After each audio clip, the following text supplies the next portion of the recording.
Dans l'étude du cours d'analyse en mathématiques, on s'intéresse beaucoup aux différentes suites. Nous allons de notre part étudier les suites arithmétiques ainsi que les suites géométriques pour aboutir finalement aux différentes séries qui en résultent.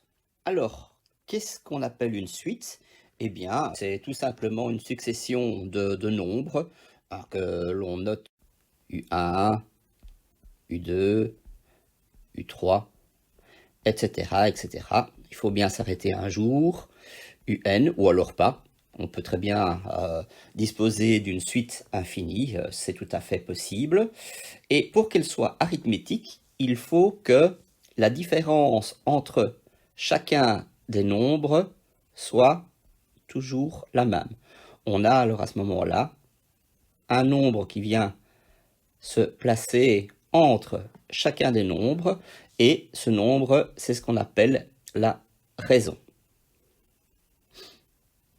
Alors, plutôt que de l'écrire comme ça, je vais plutôt faire un schéma, voilà, comme ceci, et je vais rajouter à cela la raison, ou pour expliquer que si je vais vers la droite, eh bien, je suis à chaque fois obligé de rajouter R, tandis que si je vais vers la gauche, vous voyez que dans ce cas-ci, j'ai même rajouté un élément UN plus 1, vous allez voir que ça va nous servir. Voilà, je suis obligé de retirer la raison.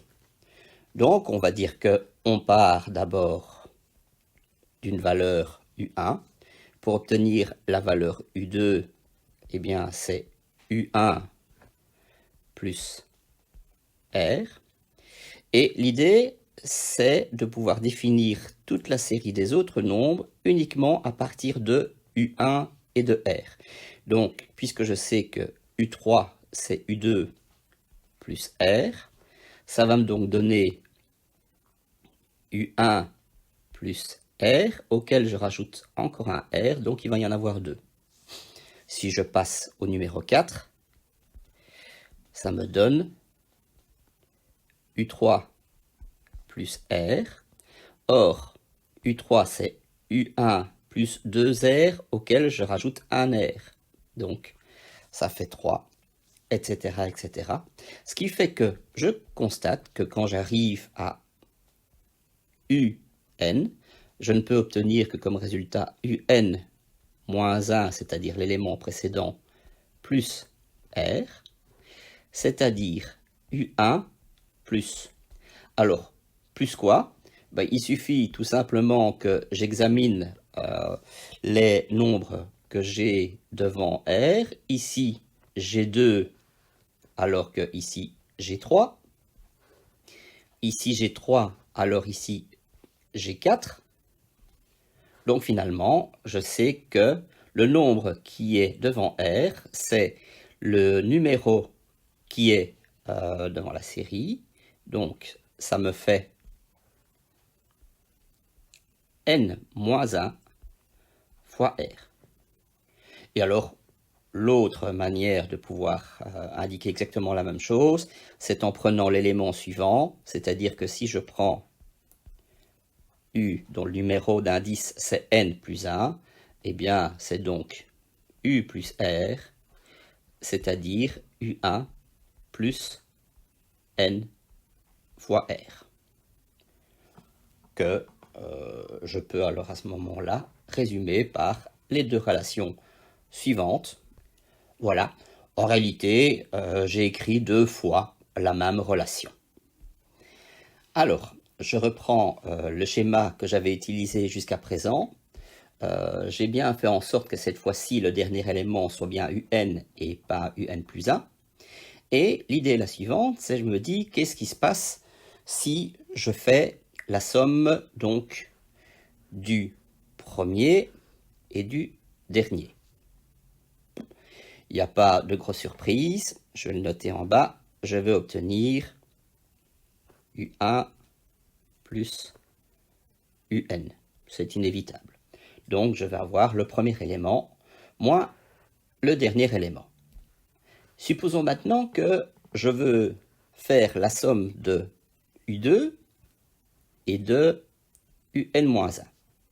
Qu'est-ce que je vais obtenir? Je vais faire un petit calcul brouillon en dessous. Donc si je fais U2 plus UN-1, je sais que d'une part j'ai U1 plus R, tandis que UN-1, eh bien, c'est UN moins R.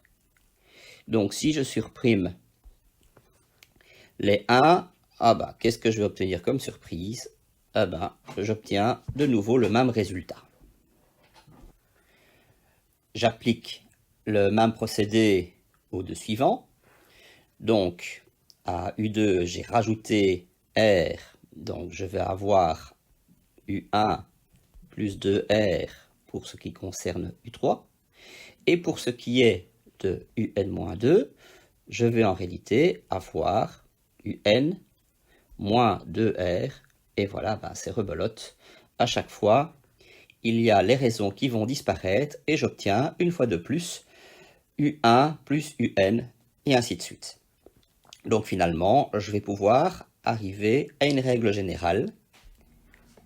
Si je prends U avec indice P plus 1, eh bien, ça va me donner U1 plus P fois R. Si je prends U avec l'indice N moins P, je vais avoir UN moins P fois R. Je vais de nouveau avoir les raisons qui vont disparaître. À chaque fois, je vais obtenir U1 plus UN. Alors pourquoi avoir fait cette démarche? Eh bien, nous allons pouvoir faire un calcul particulier qui va nous donner un résultat qui constitue une solution unique pour ce qu'on appelle une série. Voilà donc ma série. En quoi consiste une série? Eh bien, on prend une suite de nombres et on additionne tous les nombres de cette suite. Si je vais faire ça comme ça, ça me paraît un peu compliqué de pouvoir trouver un résultat de manière simple. Mais ce que je peux faire, c'est réécrire la même somme, mais à l'envers, comme ceci. Voilà qui est fait. Et maintenant, qu'est-ce que je veux faire? Je veux faire la somme de tout ça, aussi bien la partie qui est à gauche de l'égalité que ce qu'il y a à droite. La partie de gauche, c'est évident, Sn plus Sn, il y en a deux. Donc j'ai 2 Sn. Égale quoi?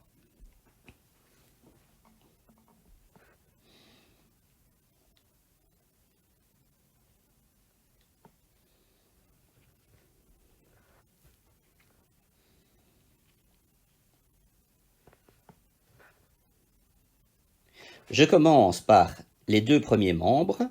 J'ai U1 plus UN. Ça va me donner U1 plus UN.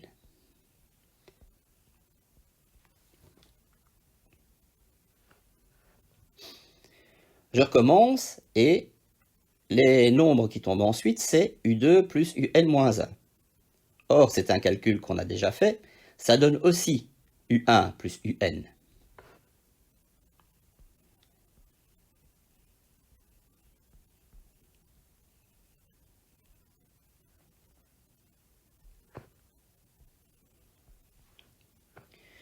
Plus, vous aurez compris, si je fais U3 plus UN-2, eh bien ça va donner U1 plus UN. Si je fais de nouveau, on va retrouver les mêmes nombres dans l'autre sens, UN2 plus U3, ça va donner 1 plus UN. Si je fais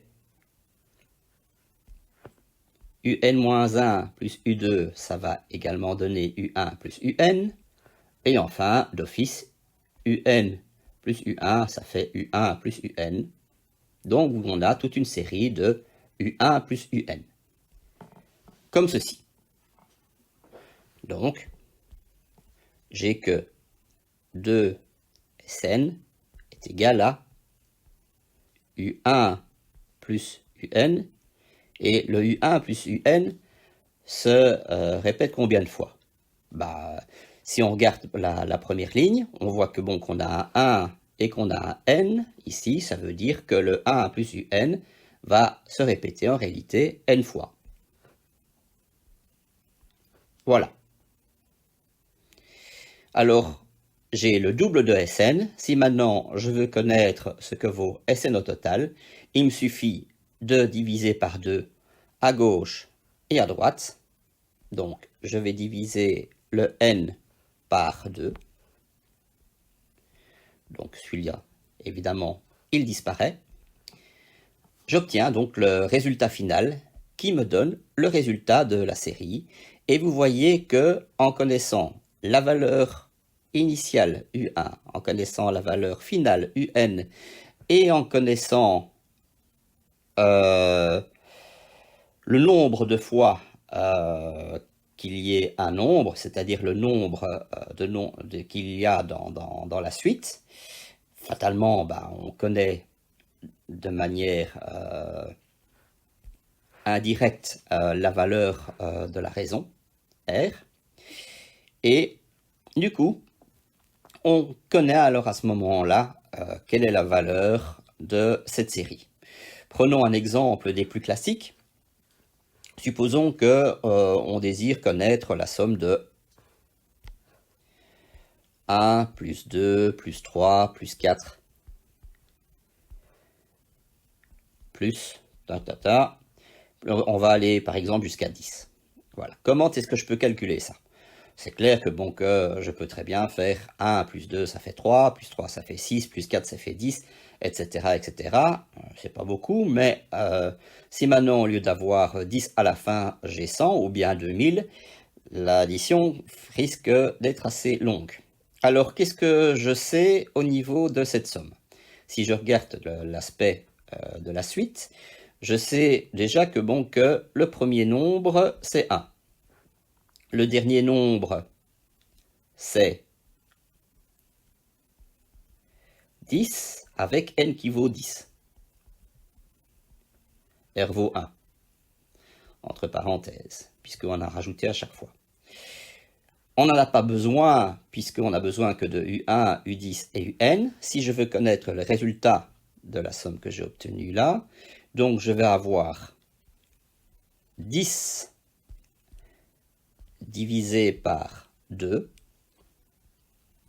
multiplié par 1 plus 10.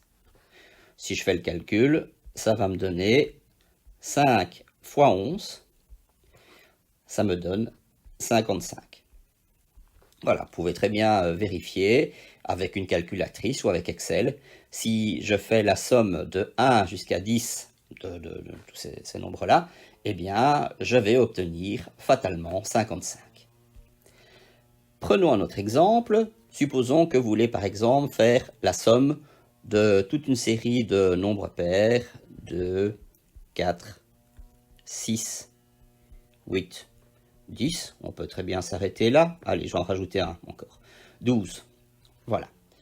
Alors, qu'est-ce que je peux voir? C'est qu'en allant de 2 jusqu'à 4, eh bien, la raison vaut 2. Ce n'est pas important pour ce qui m'intéresse, mais je note quand même à titre indicatif. Je sais que le premier nombre, c'est 2. Le dernier nombre, c'est 12. Et je regarde. 1, 2, 3, 4, 5, 6. J'ai 6 nombres au total. Donc, j'ai U6 qui vaut 12. J'ai 6 nombres en tout. Voilà. Alors, Sn vaut n divisé par 2 multiplié par 2 plus 12. Ça va me faire 3 fois 14, ce qui me donne 42. Voilà, facilement vérifiable également. J'en ai terminé avec les suites arithmétiques. Je passe maintenant aux suites géométriques. Alors pour la suite arithmétique, on avait fait plus la raison. Cette fois-ci, on ne va pas faire une addition, on va faire une multiplication. C'est-à-dire qu'à partir de U1, je vais trouver l'élément 2 en le multipliant par une raison, cette fois-ci, qui est notée Q. Donc, je vais à chaque fois faire fois Q, etc., etc., jusqu'à la fin. Vous aurez compris que pour obtenir l'élément précédent, ce qu'il faut faire, c'est diviser par Q.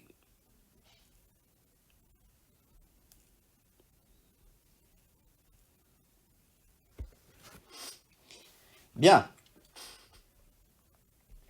Voyons ce qui passe au niveau des nombres suivants. Si je prends U3, c'est donc U2 fois Q. Or, U2, c'est U1 fois Q. Multiplié par Q, je vais avoir Q carré.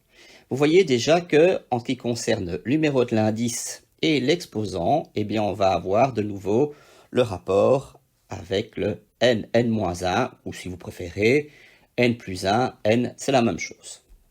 Donc, si je poursuis, je vais avoir U4 va me donner U3 fois Q,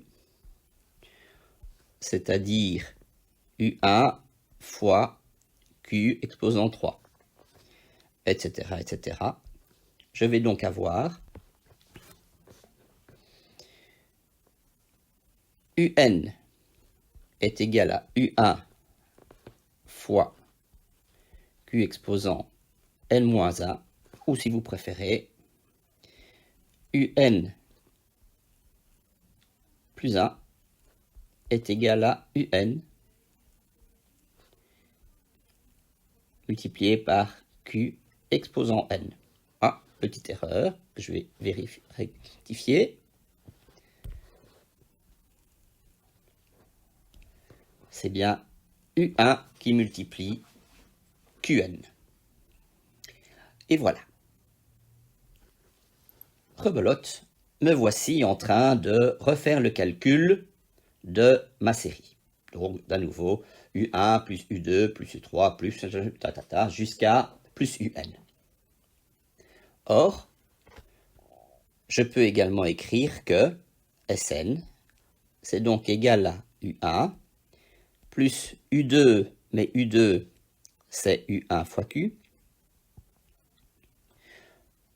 plus U3, mais U3, c'est U1 fois Q carré, plus Si je regarde ce que vaut UN, le dernier, c'est donc U1 multiplié par Q exposant N-1, on vient de le voir. Je constate que je peux mettre U en évidence. Donc ça va me donner U1 multiplié par 1 plus Q carré plus plus Q exposant N-1. Je constate que au-dessus, j'ai une somme qui est assez remarquable. Je peux écrire ça comme étant, je vais remettre le Sn devant, j'ai donc U1 qui multiplie la somme des Q exposant K. Le tout, c'est de savoir comment varie K. Le premier nombre, j'ai l'exposant qui vaut 0, parce que K exposant 0, ça me donne 1. Donc K va de 0 jusqu'au dernier. Le dernier exposant, c'est N-1. J'ai déjà quelque chose dont je vais pouvoir me servir par la suite. C'est une relation particulière. Donc je vais la garder dans ma manche pour plus tard. J'efface tout et Sn que j'avais tout à l'heure, eh bien, je le multiplie par Q. Donc ça me fait Sn fois Q. Donc j'écris que Sn fois Q, c'est U2 plus U3 plus plus UN-2 plus UN-1 plus UN plus le petit dernier, je Je vais essayer d'avoir de la place. UN fois Q. Et donc maintenant, je veux faire la différence de tout ça. Qu'est-ce que je vais constater si je fais comme ça toute une série de différences?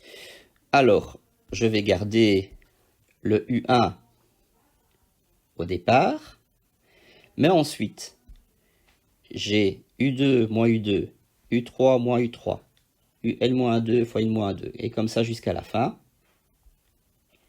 Il va me rester, au total, ici, comme différence, moins UN fois Q. Donc je peux écrire Sn moins Sn fois Q est égal à U1 moins UN fois Q. Mais je sais que, petit rappel, UN, c'est U1 fois Q exposant N-1. Donc si je multiplie par Q, je vais obtenir ceci. UN fois Q est égal à U1 fois Qn moins 1 fois Q, c'est-à-dire U1 fois Q exposant N. Ce que je vais pouvoir placer ici. Donc, j'ai le N qui devient 1 et j'ai le Q qui devient Q exposant N. Je peux faire des mises en évidence. À gauche, je peux mettre Sn en évidence. J'ai donc Sn multiplié par 1 moins Q est égal à, alors, U1 devant 1 moins Q exposant N. Et voilà, j'ai fini. Je vais pouvoir trouver que Sn est égal à U1 multiplié par 1 moins Q exposant N, le tout divisé par 1 moins Q.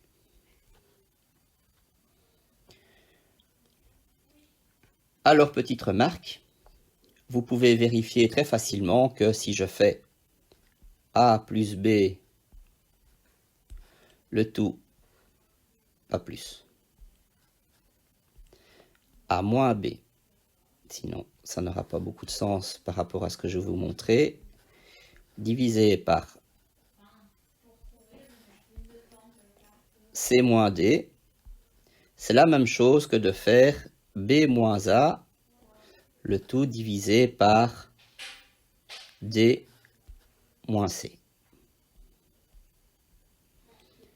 En effet, qu'est-ce que j'ai fait? J'ai tout simplement, je vais le mettre en rouge, voilà, comme ceci. J'ai tout simplement fait ceci. En haut, j'ai mis un signe moins devant le numérateur, et en bas, j'ai fait la même chose.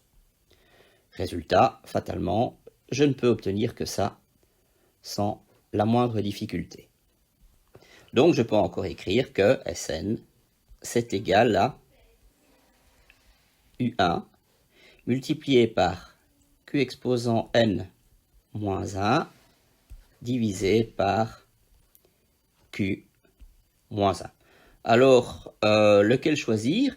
Eh bien, tout dépendra tout simplement si Q est plus petit que 1, bah alors à ce moment-là, on préférera la version qui est à gauche. Par contre, si Q est plus grand que 1, on préférera la version qui est à droite. Comme ça, tout est toujours positif du début jusqu'à la fin.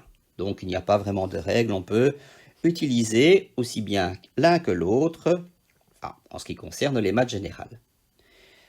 Si vous travaillez en algèbre financière, eh bien, ce sera plutôt la partie de droite que l'on préférera.